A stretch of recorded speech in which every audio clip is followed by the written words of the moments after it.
L'autre exercice possible pour pouvoir transformer et, on va dire, amplifier la dopamine, c'est ce qu'on appelle la respiration alternée. J'ai parlé tout à l'heure de l'influence de la respiration sur, effectivement, à la fois la production, on va dire, de la production gazeuse au niveau donc des cellules gliales et ces échanges qui se passent grâce à la respiration, selon qu'on a de l'oxygène ou du gaz carbonique avec apnée ou pas.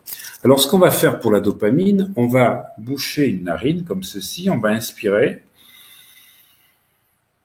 on va boucher à nouveau, on va faire 5 secondes comme ceci et on va souffler par la narine droite.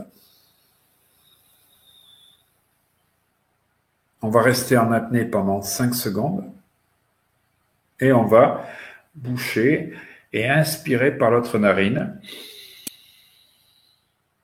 Et on va boucher à nouveau. Et si vous faites ça pendant 2 à 3 minutes, vous allez stimuler la dopamine. Donc, si vous êtes à une réunion le soir, que vous êtes fatigué, faites cet exercice, vous allez stimuler la dopamine. Deuxièmement, l'acétylcholine. Alors, l'acétylcholine, il faut privilégier donc tout ce qui est gras, surtout les oméga 3. Ça, c'est très important.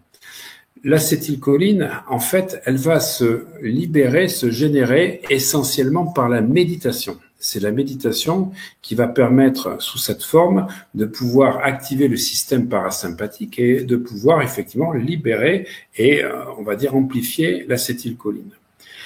Si on veut aller au niveau du GABA, le GABA, il va falloir manger beaucoup de vitamine B, puisque les vitamines B sont à l'origine donc du GABA, et avoir donc de la glutamine, comme je disais, qui est la source précurseur de fabrication. Ce qui est important comme activité, c'est de faire 30 à 40 minutes de marche rapide quotidienne. La marche rapide va permettre effectivement de pouvoir activer le GABA.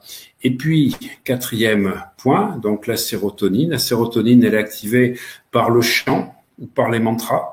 Et ce qu'il faut privilégier, donc, c'est effectivement le tryptophane, qui peut provenir directement du 5-HTP, sauf pour les femmes enceintes, je le répète, et avec une prédilection pour la vitamine B3, qui ne doit pas être en carence, pour éviter que le tryptophane se transforme en vitamine B3.